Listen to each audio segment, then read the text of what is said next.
नमस्कार मित्रांनो, मी तुमचा रोहित. तुमचं स्वागत आहे पॉलिटिकल ॲस्पिरंट या यूट्यूब चॅनलवर. मित्रांनो, आज आपण अशा व्यक्तींना भेटणार आहोत की शिक्षणाबरोबर उद्योग क्षेत्रातही त्यांची नवीन ओळख निर्माण झालेली आहे. MCA पासून MA इंग्लिश हा त्यांचा शिक्षणाचा प्रवास, तसेच 8वी ते 10वी विद्यार्थ्यांना घडवणाऱ्या एक समर्पित शिक्षिका, तसेच ज्यामध्ये त्यांचं वुमन्स इन या मॅगझिनमध्ये त्यांचं एक मुलाखत सकट आलेले आहे, ते आपण यामध्ये पाहणार आहोत. एक साध्या वुमनपासून एक वर्किंग वुमनसाठी इन्स्पिरेशन त्या कसं बनत आहेत हे आपण यामध्ये पाहणार आहोत. कॉन्फिडंट, आयडेंटिटी आणि स्टाईल यामागची त्यांची खरी कथा काय आपण यामध्ये जाणून घेणार आहोत. Good afternoon madam. Good afternoon sir. पहिल्यांदा आम्हाला तुमची ओळख करून द्या. माझं नाव रोहिन समीर मुल्ला आहे. मी आता सध्या तरी स्कूलमध्ये काम करत आहे. सांगलीच्या एक नामांकित शाळेत मी काम करते. गेल्या 8 वर्षापासून मी त्या स्कूलमध्ये काम करत आहे आणि बिफोर मॅरेज मी MCA कंप्लीट केलं आणि while working DEd, BEd and MA English हा माझा असा एज्युकेशनल जर्नी होती. साईड बाय साईड एक स्वतःची ओळख निर्माण करावी ही एक पहिल्यापासूनची असलेली इच्छा ती आता मी स्वतः कंप्लीट करण्याच्या मार्गावर आहे. मित्रांनो, त्यांचं ब्रँड आहे रंग साजा. आपण त्याबद्दल आता त्यांचं विजन काय आहे, त्यांचं ब्रँडिंग कसं आहे हे आपण यामध्ये पाहणार आहोत. मॅडम, रंगसाज हे नाव तुम्हाला कसं सुचलं व त्यामागची कथा काय आहे? रंगसाज म्हणजे काय आहे की एक इंडियन एन्शंट डिझाईन्स आहेत त्यामध्ये की फुलांपासून या फिर परत टर्मरिक वगैरे या गोष्टींपासून रंग वगैरे बनवून डिझाईन्स वगैरे स्वतःच्या इन्व्हेंट केले जातात. म्हणजे टोटली काय की एक ओरिजिनॅलिटी आहे आणि मला एक असं काही इन्व्हेंट करायचं होतं की ते ओरिजिनलच असावं. त्यामुळं हा म्हणजे जो नाव आहे ते मला खूप असं जवळचा वाटला की आपण हेच नाव आपल्या ब्रँडसाठी चूज करावं असं. म्हणजे ते हँडीक्राफ्ट सारखं असते काय? नाही, म्हणजे स्वतःच्या डिझाईन त्यात इम्प्लिमेंट करणार ना, त्यामुळे ती वाली कशी आहे की ती ओरिजिनल थिंग्स आहे आणि ते ओरिजिनल आहे म्हटल्यावर आपण पण सर्व करताना एक ओरिजिनलच गोष्टी सर्व कराव्यात. ओके, त्यासाठी ते नाव सिलेक्ट केलं. मॅडम, वर्किंग वुमनसाठी हा ब्रँड सुरू करण्याची कल्पना कशी आली तुम्हाला?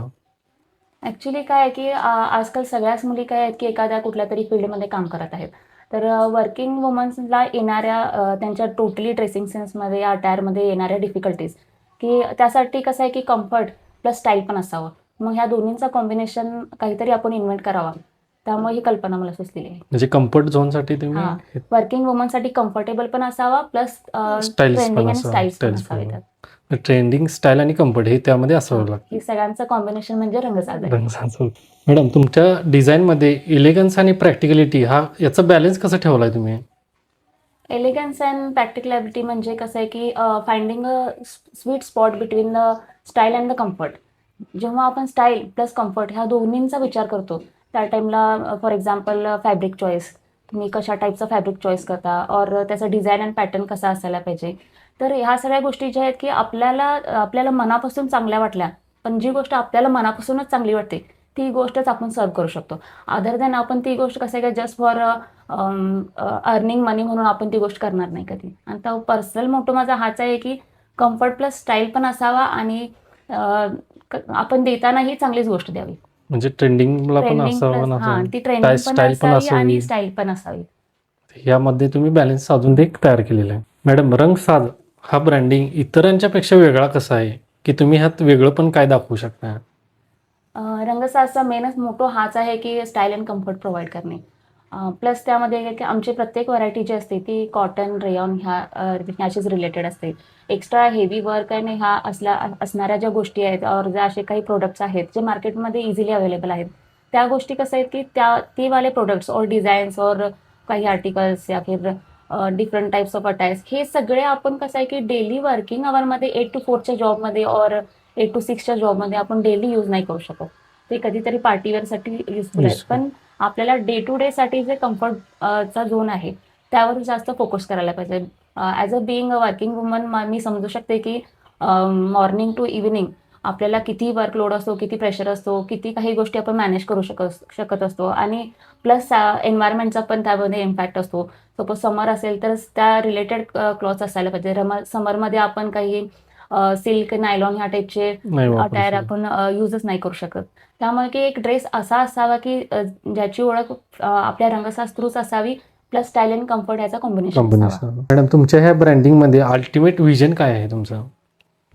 रंगसाजचा मेन मोटो हाच आहे की तुम्ही स्टाईल आणि कम्फर्ट प्रोव्हाइड करायला पाहिजे आणि प्लस कसं आहे की एक स्वतःचा असा काही ब्रँड असावा आणि स्वतःची एक अशी ओळख असावी की म्हणजे प्रत्येकाला just not for only earning money as a money purpose नाही, पण की कसं आहे की त्या रंगसाज म्हटलं की प्रत्येकाच्या नावावर एकच वाक्य यायला पाहिजे की हां त्यांचे अटायर एथनिक और ऑल सगळे एकदम सुपर्ब असतात.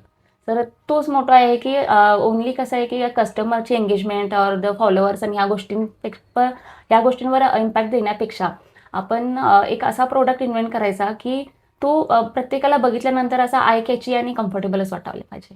म्हणजे कम्फर्टेबल महत्वाचं आहे. हम्म. म्हणजे जास्त इनोव्हेटिव्ह आणि फॅशनेबल न राहता हां. की सिम्पल साध्यामध्ये ते आणि मॅक्झिमम ट्रेंडिंग तुमचं महत्वाचं आहे आणि comfortable woman should be stylish only. वुमन्सने कसं आहे की स्टायलिश असायलाच पाहिजे. असेलच पाहिजे. आणि जर आपण आजच्या म्हणजे जनरेशननुसार जर आपण स्वतःला चेंज नाही करू पाहिजेच ते.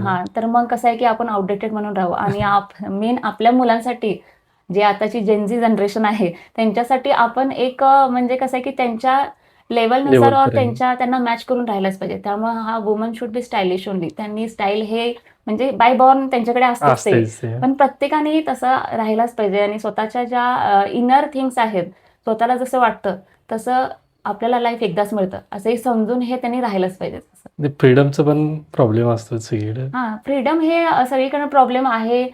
कसं आहे की फ्रीडमसाठी आपण आपले ड्रीम्स म्हणजे सोडून देणे ही पण गोष्ट चुकीची आहे. चुकीचं आहे. पण कसं आहे की काही गोष्टींचं रेस्ट्रिक्शन जे आपल्या फॅमिली थ्रू असेल या फिर आपल्या पॅरेंट्स थ्रू असेल ते आपल्या चांगल्यासाठीच असतात.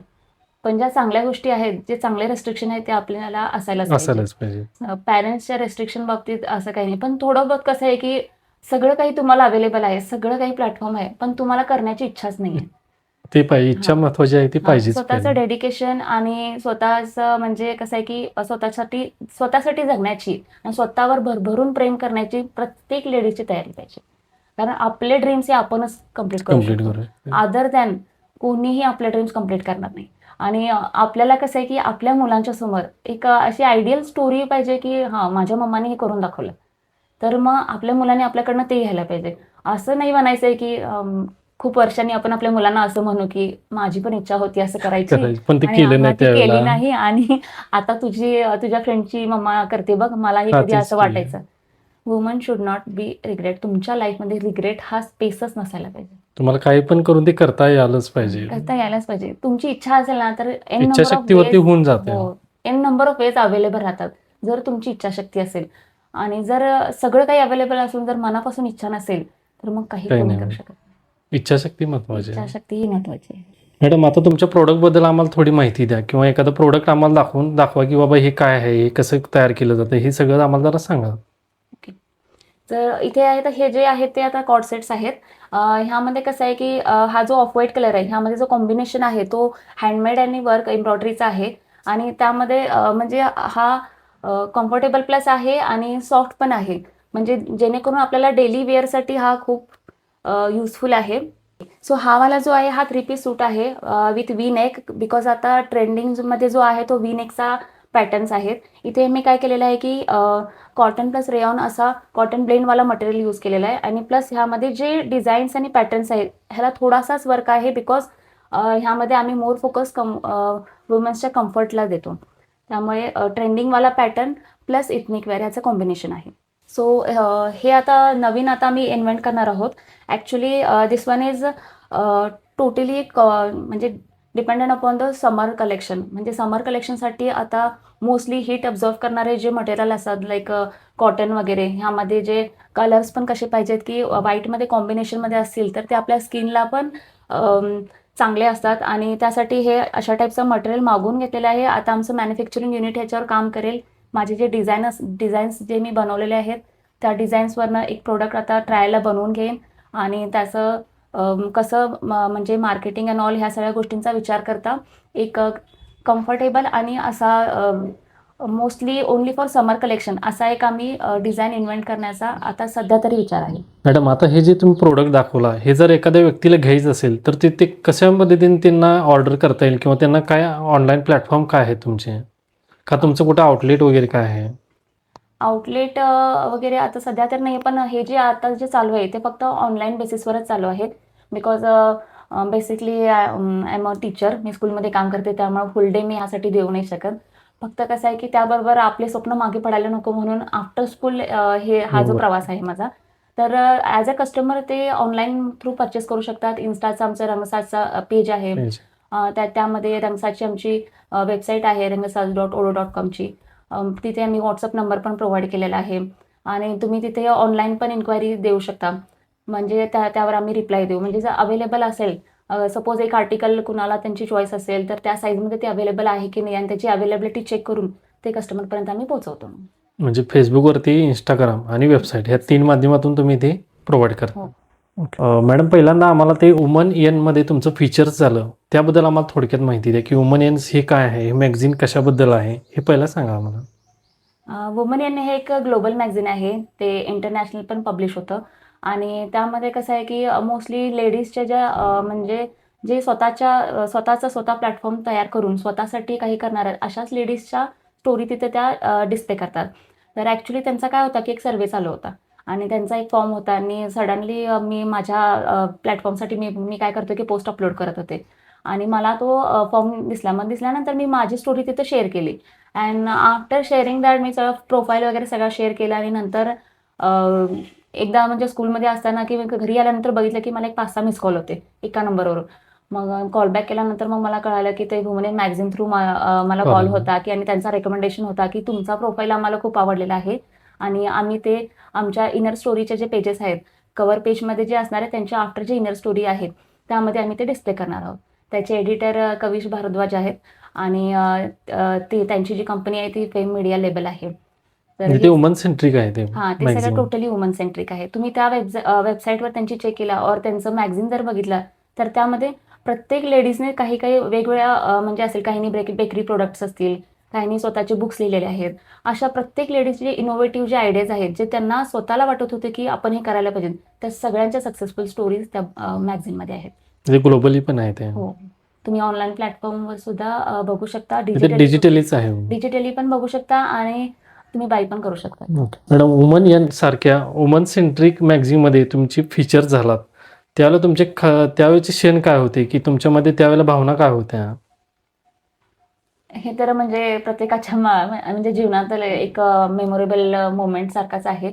मी असा कधी विचार केला नव्हता की असं कुठला तरी ग्लोबल मॅगझिन आपल्याला अप्रोच करेल आणि त्याला आपली स्टोरी इतकी आवडेल की ते त्यांच्या थ्रू आपल्याला अप्रोच येईल की आम्ही तुमचं शेअर करणार वगैरे आहोत. तर तो मोमेंट माझ्यासाठी खूप म्हणजे खूप अमेझिंग आणि असं मेमोरेबल होता आणि आफ्टर दॅट की स्वतःवरचा जो कॉन्फिडन्स होता की तो आणि अजून जरा दृढ झाला की हां, आपण आता ऑन द राईट ट्रॅक आहोत असं. तुमच्या फीचरचं टायटल होते की कॉन्फिडन्स, स्टाईल आणि आयडेंटिटी. या 3 शब्दापैकी तुम्हाला जवळचा शब्द तुम्हाला कुठला वाटतो किंवा तुम्हाला जास्त जवळून कुठला हा शब्द वाटतोय की हे आम्हाला अट्रॅक्टिव्ह वाटला? At last confidence and style. Because without confidence तुम्ही काहीही करू शकत नाही. तुम्हाला तुमच्या स्वतःवर कॉन्फिडन्स पाहिजे आणि साईड बाय साईड काही गोष्टी करताना काही गोष्टी अप्स अँड डाऊन्स ह्या होणारच. जर काही रॉंग जरी आपल्या हातून झालेला आहे बाय मिस्टेकनली, तर तो ॲक्सेप्टन्स पण पाहिजे आणि ॲक्सेप्ट केल्यानंतर त्यावर तुम्ही मोर फोकस करून ती वाली मिस्टेक्स परत रिपीट नाही करायची. ह्या गोष्टीचा ॲक्सेप्टन्स जर असेल तर आपण काहीही अचीव्ह करू शकतो.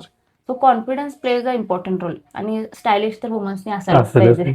मॅडम, या फीचर्स नंतर रंगसाजा आणि तुमच्या वैयक्तिक जीवनामध्ये असं काय वेगळी ओळख अशी काय निर्माण झाली काय? का त्याचा इम्पॅक्ट काय तुम्हाला जाणवतो काय? पर्सनल लाईफमध्ये तसं बघितलं तर मी ऑलरेडी 2 मुलींची आई आहे आणि त्या 2 मुलींसाठी मी मम्मा म्हणजे त्यांची एक सेलिब्रिटीपेक्षा कमी नाही आहे. ते त्यांच्या थ्रू मिळणारं जे प्रेम आहे ते म्हणजे आपण त्याला कधी काउंट करू नाही शकत. पण त्याच्यानंतर जेव्हा त्यांना ही गोष्ट पहिल्यांदा मी सांगितली की असं तुमच्या मम्माचं एक आर्टिकल येतो एका मॅगझिनला, तर त्या दोघीही म्हणजे इतक्या खुश होत्या की त्यांना स्वतःकडे बघण्याचा जो व्ह्यू आहे तो सुद्धा त्यांचा चेंज झाला आणि प्लस कसं आहे की माझे फॅमिली, फ्रेंड्स ह्यामधून पण मला खूप सारं ॲप्रिसिएशन मिळालं and I am very grateful to have love of my students in school. स्कूलमध्ये जे मुलांचं जे भरभरून प्रेम मिळतं ते म्हणजे ते सुद्धा अनकाउंटेबल आहे. ते म्हणजे आपण त्या गोष्टीचा विचार म्हणजे कसं आहे की ती असं बाय डिसायडेड गोष्ट नाही आहे आणि ती एक नॅचरल अँड जेन्युइन गोष्ट आहे जी मुलांकडनं आपल्याला मिळते. तर स्वतःचा कॉन्फिडन्स अजून दृढ झाला वाढला. आणि अजून नवीन काही करण्याची त्यामधनं एक खूप चांगली म्हणजे कॉन्फिडन्स बिल्टअप झाला थोडक्यात म्हणलं तरी काही हरकत नाही. ऑलरेडी म्हणजे स्वतःवर विश्वास हा माझा आधीपासूनच आहे. असंच आहे. पण तरी पण कसं आहे की आपण जे काम करतोय त्याला थोडं बहुत जरी अप्रिसिएशन आपल्याला मिळालं तर मग कसं आहे की ते आपण 100 to 100% करतो. तर आणि जरी इन सेकंड केस जर आपल्याला तो अप्रिसिएशन मिळाला नाही तर आपण खचून न जाता की आपल्याला माहिती आहे आपण ते प्रामाणिकपणे काम केलेलं आहे. आपल्या देवाला माहिती आहे ते 100% आपण काम केलेलं आहे आणि ती ट्रान्सपरन्सी आपल्यात आणि आपल्या देवामध्ये आहे. तर ते कधी ना कधीतरी आपलं काम बोलतं. ऑनेस्टी पण ऑनेस्टी ही आपलं कधी ना कधीतरी ते काम हे दिसूनच येतं. त्यामुळे कुठल्याही मोमेंटला डिमोरलाइज न होता आपण प्रत्येक गोष्टीला ऍक्सेप्टन्स हा इम्पॉर्टंट आहे. खचून न जाता त्यात कंटिन्युअस सातत्य राहिलं पाहिजे आणि प्रामाणिकपणा हा गरजेचाच आहे सगळीकडे.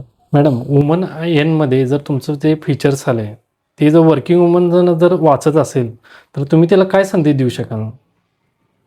वुमन एनच्या प्रत्येक रीडरना मी हे सांगू इच्छिते की बिलीव्ह इन युअर सेल्फ. तुम्ही स्वतःवर विश्वास ठेवा, काहीही असू दे. आता मला म्हणजे की एवढं एज्युकेशनल बॅकग्राऊंड असून आणि माझ्या टोटली फॅमिलीमध्ये म्हणजे मॅटर्नल फॅमिली आणि पॅटर्नल फॅमिलीमध्ये दोन्हीकडे माझ्या म्हणजे हजबंडच्या साईडला पण माझ्या साईडला कोणीही बिझनेस करत नाहीत.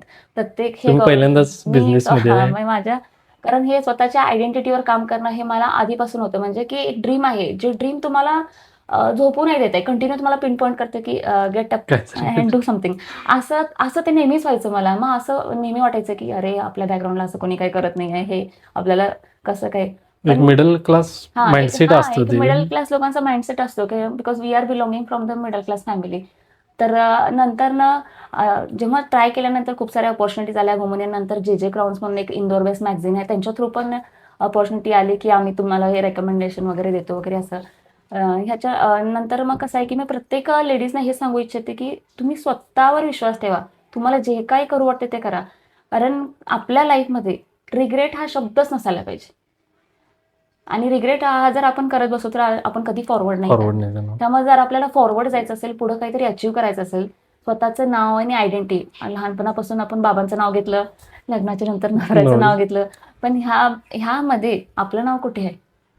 पण आपल्याला जे काही करायचं आहे ते आपल्यासाठी करायचं आहे. भरभरून एज्युकेशन करा आणि तुम्हाला जे वाटतं ते करा. तुमच्या ड्रीमसाठी जगा. आणि जर आपण इनोव्हेटिव्ह आयडियाज आपण चेंज हा ऍक्सेप्टेबल आहे, तो आपण ऍक्सेप्ट करायलाच पाहिजे.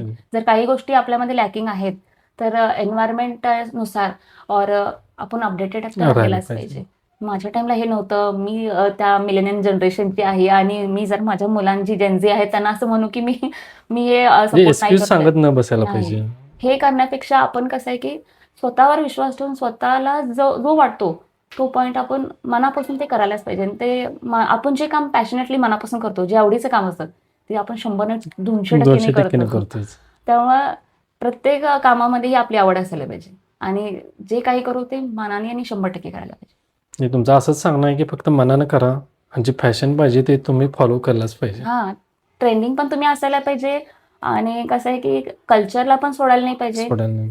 कारण जे आपले जे आहेत जे काही कल्चर जे आपण फॉलो करतो, देवाचं वर्शिपिंग अँड ऑल, ह्या गोष्टी पण पाहिजे. म्हणजे टोटल आपलं ओव्हरऑल पर्सनॅलिटी ही कॉम्बिनेशन असलं पाहिजे. असं आहे की ट्रेंडिंग आणि म्हणजे ऍडव्हान्समेंटच्या नावाखाली आपण देवाला विसरून गेलो, ह्या गोष्टी म्हणजे इथे ऍडजस्ट करणार नाही.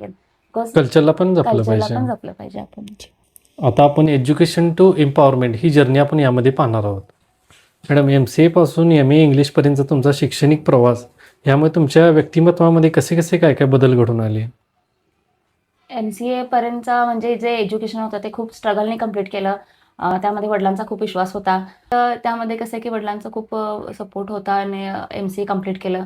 मग आफ्टर दॅट एक हाऊसवाईफ आणि 2 गोंडस मुलींची आई हीच ओळख होती. त्यामुळे घरीच असायचे. नंतर कॉलेज स्कूल जॉईन केलं. त्याच्या स्कूल करता मग diploma in elementary education plus bachelors in education आणि last 2 year back masters in English हे एज्युकेशन कम्प्लीट केलं.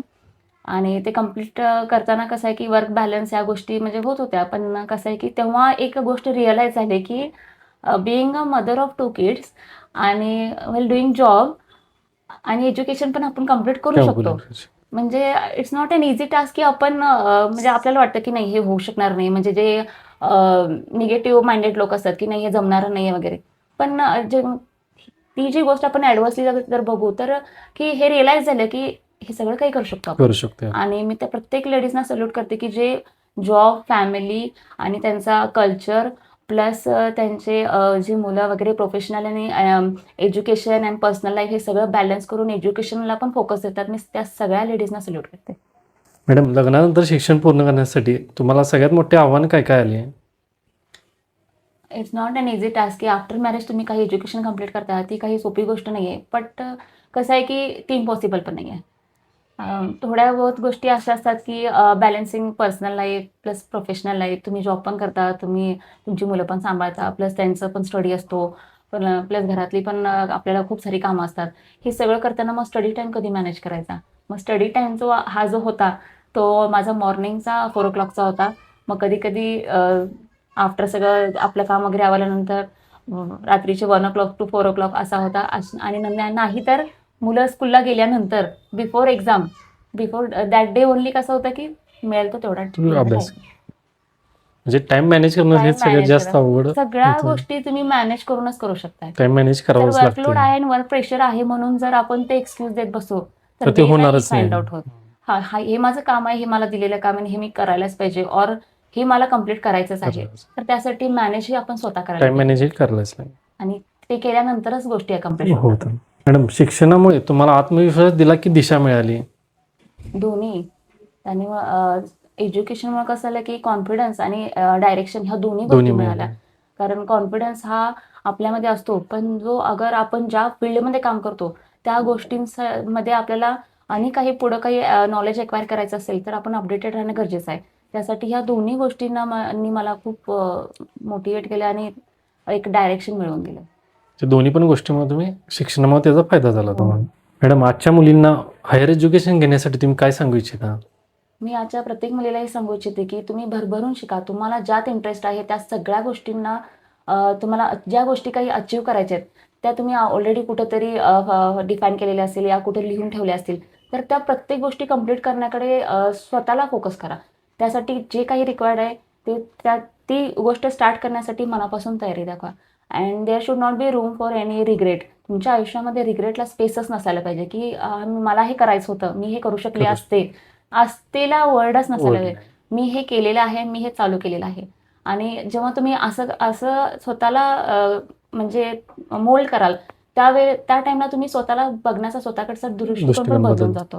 त्यामुळे काय होतं की निगेटिव्ह जो एन्व्हायरमेंट आहे त्यामध्ये आपण ऍडजस्टच करू नाही शकत. म्हणजे एक्सक्यूज सांगत न बसण्यापेक्षा ते स्टार्ट केलेलं चांगलं. एक्सक्यूज न सांगणे आणि जे काही आहे ते प्रॉपर मॅनेज करून ती गोष्ट अकम्प्लिश करणे एवढे सांगणं आहे तुम्ही. कारण आपण एक्सक्यूज देऊ तर मग ते आपण काय करतो की स्वतःलाच काय करतो की फूल बनवत आहे त्यामध्ये.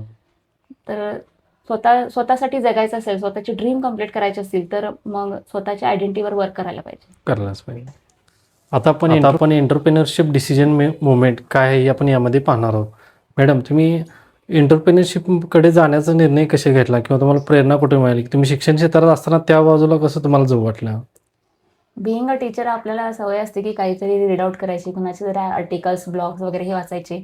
तर मला इन्फोसिसच्या सुधा मूर्ती यांचे ब्लॉग्सवरून त्यांचे लाईव्ह सक्सेस स्टोरी वाचायची. म्हणजे बेसिकली मला सक्सेस स्टोरीज खूप आवडतात. त्यामुळे मी सुधा मूर्तींचे खूप साऱ्या स्टोरीज वाचलेल्या आहेत. अँड एपिक स्टोअर म्हणून जे एक ऑनलाईन ब्रँड आहे ते साऊथ बेस आहे आणि त्यांचे सुद्धा मी खूप सारे सक्सेस स्टोरीज आणि त्यांच्या ब्रँड अँबॅसेडरच्या रिलेटेड जे काही आहेत ह्या सगळ्या गोष्टी रीड केलेल्या. आणि आफ्टर दॅट मला एक मोटिवेशन मिळालं की आपण स्वतःसाठी काहीतरी आता करायला पाहिजे. आणि मग नंतर मग असं ठरवलं की आता मग काय माझ्याकडे काय इनकम्प्लीट आहे. एज्युकेशन तर केलं मी कम्प्लीट, 2 छान मुलं आहेत आणि अजून काय इनकम्प्लीट आहे. तर जे काही थोडे बहुत माझे ड्रीम्स राहिलेले आहेत that when I look back into my life then I realise that की ह्या 2 गोष्टी माझ्या इनकम्प्लीट राहिलेल्या आहेत. Then I have decided I have to work on that. म्हणजे रिडिंगमुळे तुम्हाला जाणवायला लागलं की आपण पण काहीतरी राहिलेलं आहे आणि काहीतरी केलं पाहिजे आता. कारण लाईफ ही आपल्याला एकदाच मिळणार आहे हे अज्युम करून जर आपण त्याला जगायला सुरुवात केली की आपल्या सगळ्या गोष्टी आपण अकम्प्लिश करण्याकडे आपला कल असतो. मॅडम, रंगसाज सुरू करण्याचा पहिला दिवस कसा होता व त्या दिवशीची तुमच्या भावना काय होत्या? That day was totally full with excitement. तो एक खूप एक्सायटेड दिवस होता माझ्यासाठी आणि मला खूप छान पण वाटत होतं की आणि आपलं जे टार्गेट आहे और जे आपण ठरवलेलं आहे डिसाइडेड थिंग्स आहेत ते आपण अकम्प्लिश केल्यानंतर एक जे मिळणारं सॅटिस्फॅक्शन आहे ते कुठल्याच वेगळंच असतं. मॉरल थिंग्समध्ये या फिर असं कुठल्याच थिंग्समध्ये नाही आहे की काही बाय करून अझ्युम करू करून घेऊ ते शकत नाही आपण. मटेरियलिस्टिक नाहीच आहे. नाही, त्या गोष्टी मटेरियलिस्टिक नाही. आणि ह्या ज्या गोष्टी आहेत ते मनापासून आपल्याला एक सॅटिस्फाईड करणाऱ्या गोष्टी आहेत ते अकम्प्लिश केल्यानंतर और त्या गोष्टीसाठी आपण स्टार्ट केल्यानंतर मिळणारं सॅटिस्फॅक्शन आहे ते अनकाउंटेबल आहे. मॅडम त्यावेळेला तुमच्यावर लोकांनी असा प्रश्न विचारला की तुम्हाला जमेल काय? हो, होते ना असे. आरतीच राऊंड आपल्याकडे कसं आहे की आपल्या लाईफमध्ये हेटर्स, डिमोरलाइज करणारे, फेक पीपल, निगेटिव्ह एन्व्हायरमेंट और निगेटिव्ह पीपल. पण काळजीपोटी पण विचारू शकतात ना. काहींनी काळजीपोटी विचारणाऱ्यांचा इंटेन्शन आपल्याला त्यांच्या डोळ्यात समजतंय. समजतो. पण जे काही आहे की काहींचे डोळेच बोलतात की अरे हे काय युजलेस आहे, काहीतरी करते वगैरे असं. पण त्या टाइमला कसं होतं की माझं बाय नेचरच माझं असं आहे की माझ्या सराउंडिंगमध्ये निगेटिव्ह लोकांना स्पेसच नाही आहे. और त्या निगेटिव्ह लोकांना स्पेस नाही तर मग निगेटिव्हिटी माझ्यापर्यंत येतच पोहोचतच नाही. नाही. निगेटिव्ह विचार मी ऐकतच नाही. तर ज्या गोष्टी मला घ्यायच्या आहेत, ज्या पॉझिटिव्ह आहेत, जे मला माझ्यामध्ये डेव्हलपमेंट करण्यासाठी आहेत. तेच तुम्ही ऍक्सेप्ट करता. जर तुमच्याकडे एखादी फ्रेंड आहे आणि ती फ्रेंड तुम्हाला म्हणते की हे बघ हे असं तू एवढं डिप्रेशनमध्ये न जाता या तुला तिथं उत्तर देता यायला पाहिजे, तर ती आपली स्ट्रेंथ असते. ती आपल्याला हे सांगत नसते की तुझ्याकडे ही गोष्ट नाही आहे, तर ती आपली स्ट्रेंथ असते. पण ते जर दुसऱ्या वेळी कोणी सांगत असेल तर ते नक्कीच डिमोरलाइज करणारं असतं. तर आपण हे आयडेंटिफाय करायला पाहिजे की रिअल वन कोण आहेत आणि फेक वन कोण आहेत. आणि फेक पीपलना आपल्या लाईफमध्ये आपण जागाच नाही दिली पाहिजे. त्यामुळे त्या पद्धतीने तुम्ही असं वर्क केलं की निगेटिव्ह कोणाला जवळ घ्यायचंच नाही किंवा त्यांचं ऐकूनच नाही घेतलं. म्हणजे इग्नोरन्स महत्वाचा आहे यामध्ये. इग्नोरन्स महत्वाचाच आहे. यू शुड कारण हे डिमोरलाइज करला किंवा असं प्रश्न विचारणारे लोक भरपूर येणार.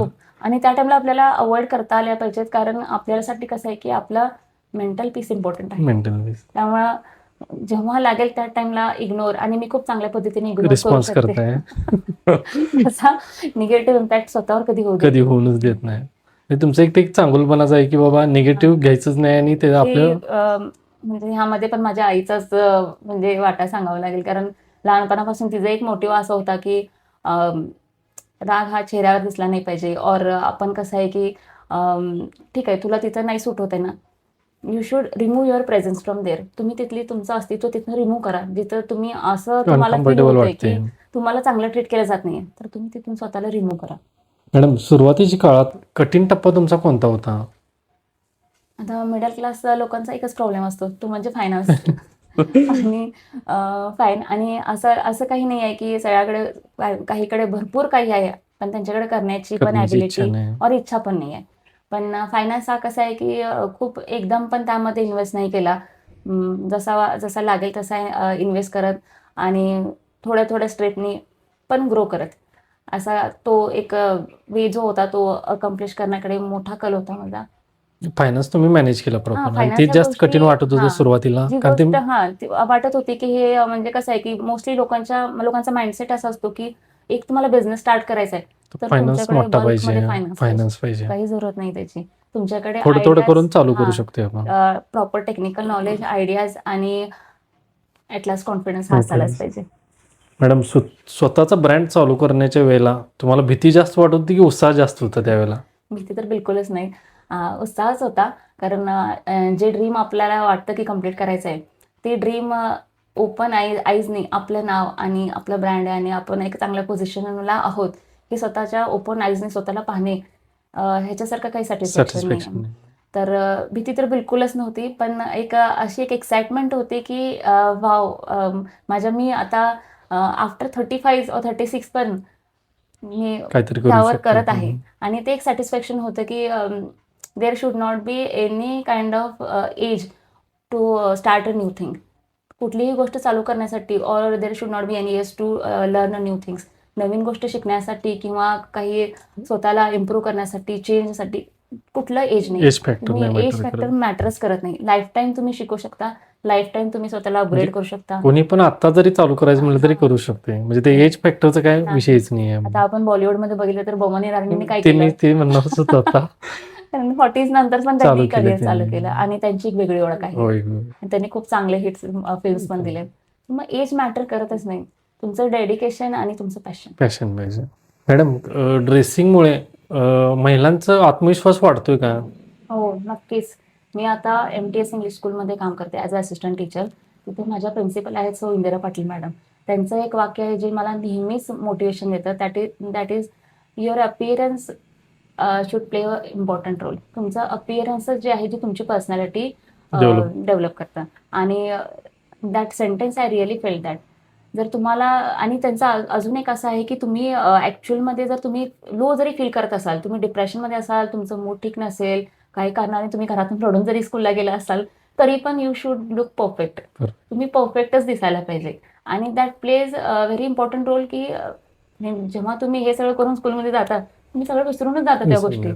आणि that time you are feeling like a queen of this empire, अशा टाईपचं फीलिंग येतच जातं. आणि त्यामुळे अपीअरन्स जो आहे तुमचा, ते हा परफेक्ट असायलाच पाहिजे. म्हणजे ड्रेसिंग इम्पॉर्टंट आहे. सेन्स हा इम्पॉर्टन्स आहे. तुमचा अटायर, तुमची पर्सनॅलिटी पर्सनॅलिटी डेव्हलप डेव्हलप दिसते. दिसते. मॅडम, स्वतःची ओळख निर्माण करताना तुम्ही अशी एखादी गोष्ट तुम्ही कधीच कॉम्प्रोमाइज नाही केली? सेल्फ रिस्पेक्ट, स्वतःचा सेल्फ रिस्पेक्ट. मग तू कोणीही असो, I should not be treated wrong. म्हणजे कसं आहे, की तुम्हाला कोणी रॉंग ट्रीट नाही करायला पाहिजे.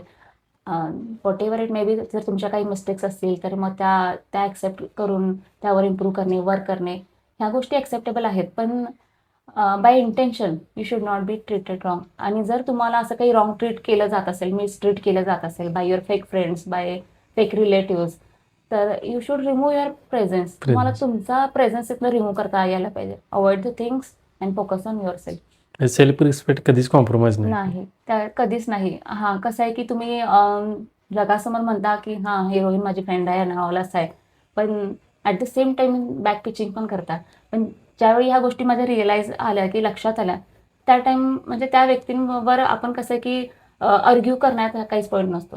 स्वतःचं प्रेझेन्स इथनं रिमूव्ह करणे आणि स्वतःच्या कामाकडे लक्ष देणे. हेच इम्पॉर्टंट आहे. गॉसिप्स अँड ऑल ह्या गोष्टी आपल्याला मागे ओढणाऱ्या गोष्टी आहेत. तर त्यासाठी आपण कधीच जागा द्यायला नाही पाहिजे आपल्या लाईफमध्ये. मॅडम, वर्किंग वुमनमध्ये सर्वात मोठी समस्या काय असते?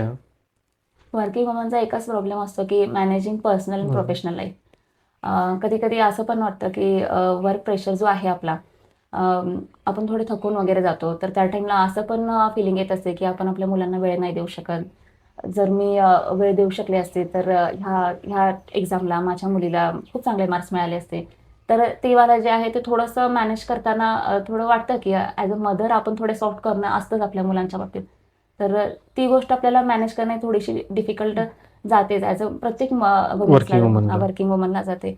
पण त्या टाईमला काही नाही. ज्या टाईमला आपल्याला लो फील होत आहे, आपल्याकडं एकच साधन आहे, जे ऑलरेडी सगळेच बोलतात, की girls only cry, women's only cry.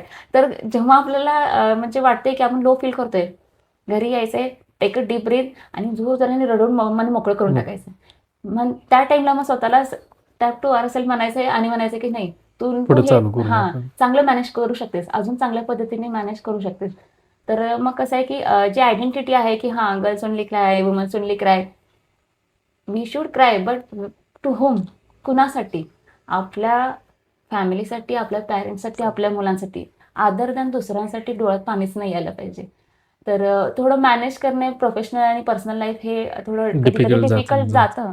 पण होऊ शकते त्यातनं ओव्हरकमही होऊ शकतं. आणि आजकाल सगळ्याच ज्या लेडीज आहेत ते चांगल्या प्रकारे मॅनेज करतात. तुमच्या प्रवासामध्ये तुमच्या फॅमिलीचा तुम्हाला कसं सपोर्ट होता यामध्ये सगळं?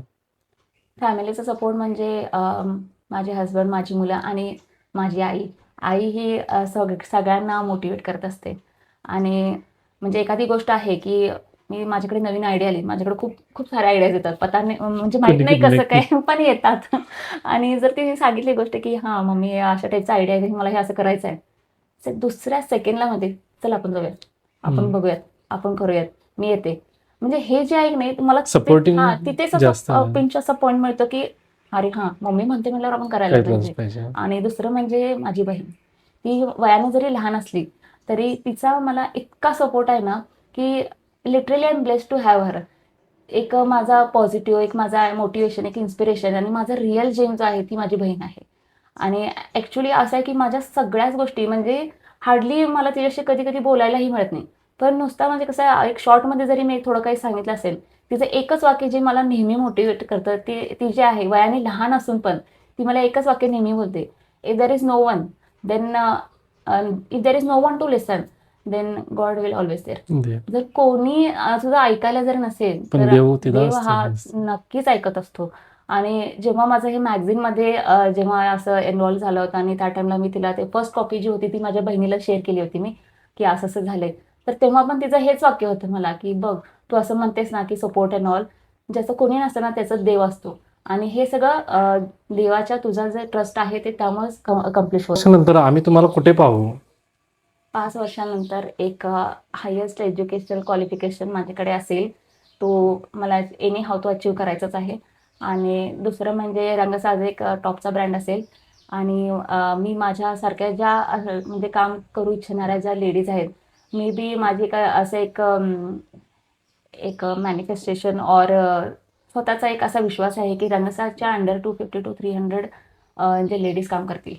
तर त्यासाठी मला थोडं का होत नाही, पण हळूहळू का होत नाही, त्यासाठी मी थोडं काम काम करेन. करेल म्हणजे एक्सपान्शनचा तुमचा एक्सपान्शनचा विचार आहे. विचार आहे.